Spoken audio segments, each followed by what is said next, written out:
A wife cannot put away her husband. It's only a husband that can put away his wife, even in the case of adultery. You were not born with a wife, neither were you born with a husband. There is no reward for marriage in heaven.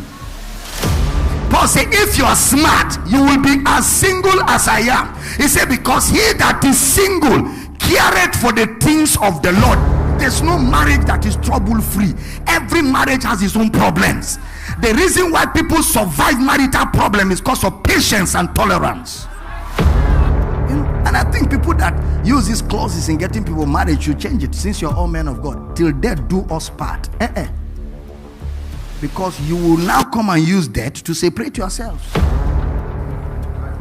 You see, that's why Moses allowed you to divorce, because at the end of the day, marriage is not life or death. You will not go to heaven married. So at one point or the other, there will be separation, whether alive or dead. Why do people divorce? Hardness of heart. Does God accept it? Yes. Somebody that nobody can talk to her. A woman that is like that is in witchcraft.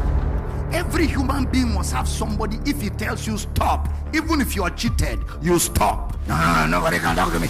Witchcraft. The Pharisees, you asked Jesus a question: why can't a man divorce his wife? Jesus said, look, what God has joined together, let no man put asunder. If this is what God said, why did Moses contradict God?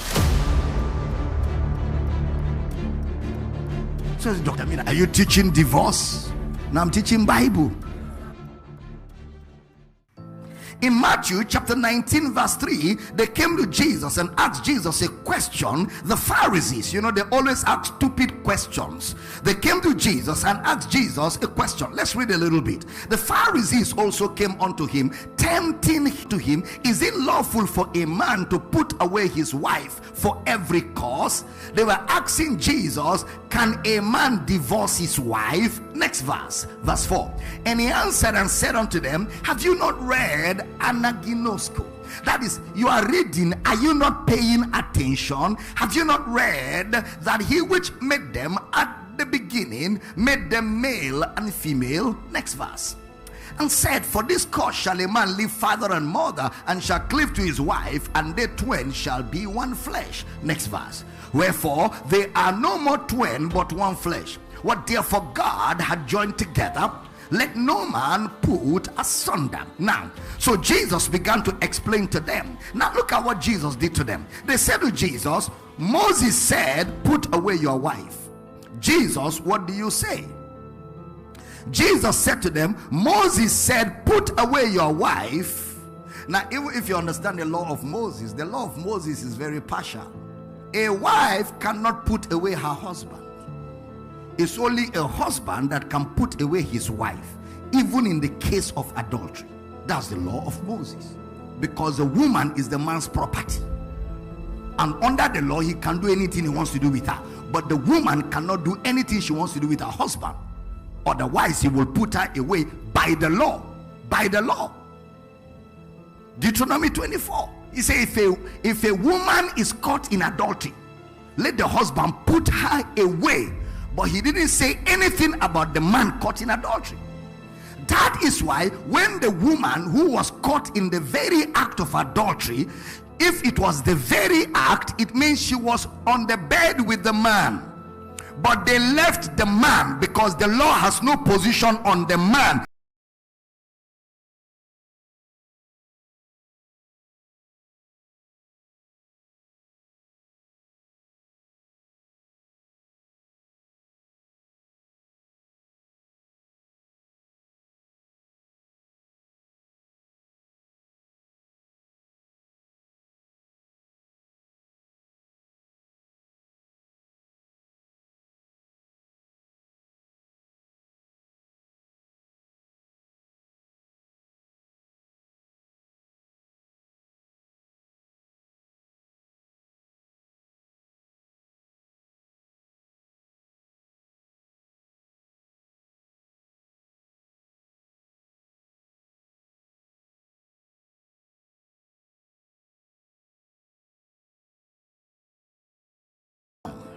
I'm not that kind of preacher that is afraid of questions. Write them down, because I'll create few minutes to answer a few things so that you go home with clarity. So under the law, so they now say to Jesus, the law say put away your wife. You will not find the law say put away your husband. No. Okay? Then Jesus said, how did you arrive at Deuteronomy 24 without Genesis? What Jesus was saying is, it will be immoral for you to jump Genesis, Exodus, Leviticus, Numbers, and arrive at Deuteronomy without considering what Genesis says, because Genesis lays the framework. Which means in reading the Bible, you must read the Bible in its sequential order. That's what Jesus was saying. That's why Jesus himself, in teaching, he begins at Moses and all. He doesn't begin at the prophets, then Moses. There's an order of arrangement, bibliology. There's a sequential arrangement of the Bible. If you jump that sequence, you can be confused. That's why you read the Bible from Genesis, then you travel through, so you have the clear understanding, because Moses laid the building blocks for doctrine. Oh yes, that's why all doctrinal issues, you will see them mentioned by Moses in one form or the other. Heaven, earth, light, darkness, eat, die. Those are building blocks for doctrine. Those words from the mouth of Moses, they are building blocks for doctrine. If I have time, maybe by Saturday, when I've built this message to a level, I will open up a few things.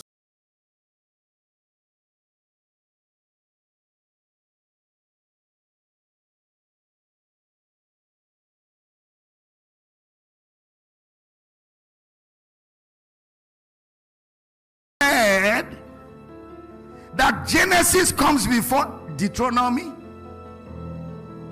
In Genesis, he says, what God has joined together, male and female created he them. The twain shall be one flesh. How did you arrive at divorce before understanding the plan? The plan is no divorce. But Moses now saw that, like as it is with all human institutions are subject to error. Moses, seeing how men operate, created room for divorce.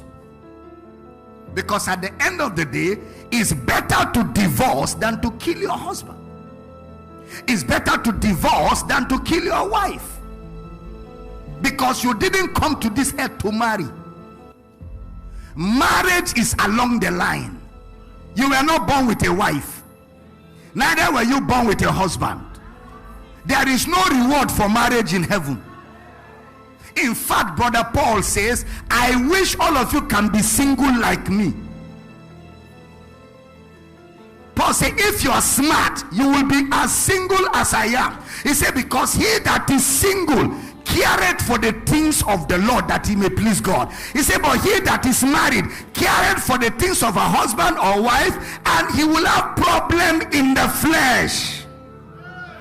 You come to church with your wife, two of you are smiling. By the time you're closing, your wife's face has changed. What happened? A sister was waving in your direction, and the wife thought it was you she was waving. I'm teaching good. I'm teaching good. Please, women, be coming down. Be coming down. I'm teaching good. She was not waving your husband. Is your husband the one that received wave offering? Holy hands are lifted to God. So as you are leaving service, her face has changed. Instead of you celebrating the revelation, the anointing that came to the service, things that are happening in your life, now you are using all the anointing to settle quarrel. Why is your face like that? Why won't my face be like that? Why won't my face be like that? Sure, you were looking at her very well. What did you see? What did you see? Tell me what you saw. What did you see that I don't have? What did you see? The husband said, I swear to God, I saw no. He said, if you swear again, God will punish you.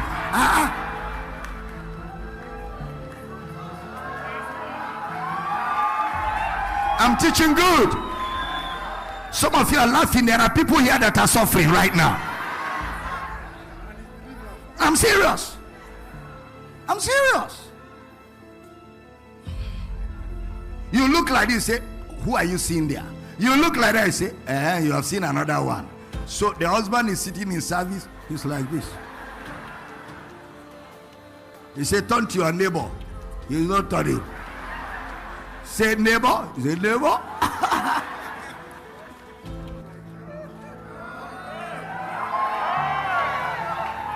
Women be coming down.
talk from morning till evening. At a point, I started begging the wife, calm down, madam, calm down. In marriage, there is a calming down. There's no marriage that is trouble-free. Every marriage has its own problems. The reason why people survive marital problem is because of patience and tolerance. If you hear that a marriage has lasted 40, 50 years, it is 50, 40 years of patience and tolerance.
Husband came to Yenagua here.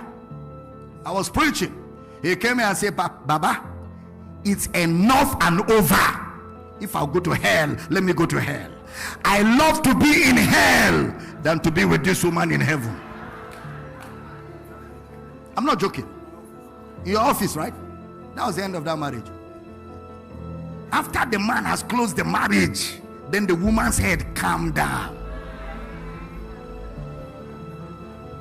The woman started following me all over Nigeria. I said, don't be following me so they will not think I have collected you from your husband. Stop following me. Well, now to the light story. Let me go back to teaching. Let them not think I collected you. She will cry. She will kneel down. Baba, beg him. I'm sorry. I've seen my... You were even there. She came to her. Baba, I'm sorry. My husband. Oh, Baba, I don't want to lose him. Oh. I said,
did Moses contradict God? That's the question.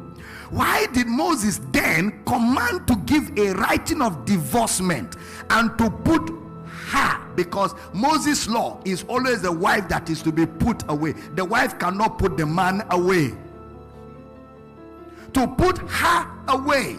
Look at the answer Jesus gave. He saith unto them, Moses, because, somebody say because. That's the reason. Because of the hardness of your hearts suffered you to put away your wives. But from Genesis, it was not so. So, there's a doctrinal issue. Jesus has laid the framework here. That Moses allowed for divorce because of the hardness of people's hearts.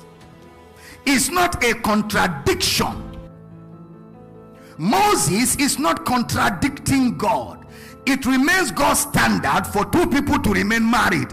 But if there be a hardened heart where lives are threatened, then divorce is allowed. However, under serious pastoral counseling. Because sometimes in the process of counseling, we have taken care of issues that will have brought divorce. And there are marriages that are together today because they went through counsel and both parties were willing to listen. I'm teaching?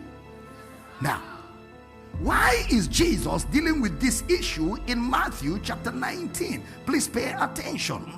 When did God set up that institution?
What God created was marriage, and that marriage is a man and a woman becoming one flesh. It cannot be two flesh, it will be one flesh. Then they said, but Moses said you can put away. Then Jesus said it's because of the hardness of your heart. That means we have the beginning, or we have the mind of God revealed in Genesis on issues of life. The mind of God revealed in Genesis on the issues of life and the pattern of God. All right, now in the book of John chapter 1 verse 1, it says in the beginning. Now whenever you see in the beginning, it's talking about in Genesis. In Genesis was the Word, and the Word was with God, and the Word was God.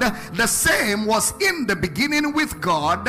All things were made by him, and without him was not anything made that was made. Well, in the beginning. So there's a key principle or a key study we should do in Genesis chapter 1, chapter 2, and chapter 3, which lays the framework for all of God's will and plan for man. Ladies and gentlemen, there are two perfect chapters in the Bible, Genesis 1 and 2. Genesis 3 is the fall of man, and from Genesis 3 to Revelation 22, it is God's effort to bring man back to Genesis 1 and 2. Did you just see what I just did? So God's perfect plan is Genesis 1 and 2. Genesis 3 is the fall of man. From Genesis 3 to Revelation 22, it is God's effort to bring man back to Genesis 1 and 2, which is his original blueprint for mankind. Now, stay with me because we want to do a little bit of study in Genesis chapter 1, chapter 2, and chapter 3. And I'm trying to see if we can cover those 3 books today and tomorrow, or next tomorrow. Now, Jesus answered a key question. That question is, why can't a man divorce his wife? Jesus said, look, it is one flesh. What God has joined together, let no man put asunder. Then they asked Jesus a perplexing question. They said, but in the same book, Moses said that you can put away your wife. Then Jesus quoted 2 key chapters, Genesis 1 and 2. And he said, in the beginning, it was not so. So we have 2 things in our hands. Number 1, we have God's plan in the beginning. If you're making notes, that's not a place to miss. We have God's plan in the beginning. Number 2, we have things that happen not based on God's plan in the beginning. Number 1, we have God's plan in the beginning. Number 2, we have things that happen not based on the change of God's nature or a change in who God was, but based on a change in man. Number 1, we have the beginning.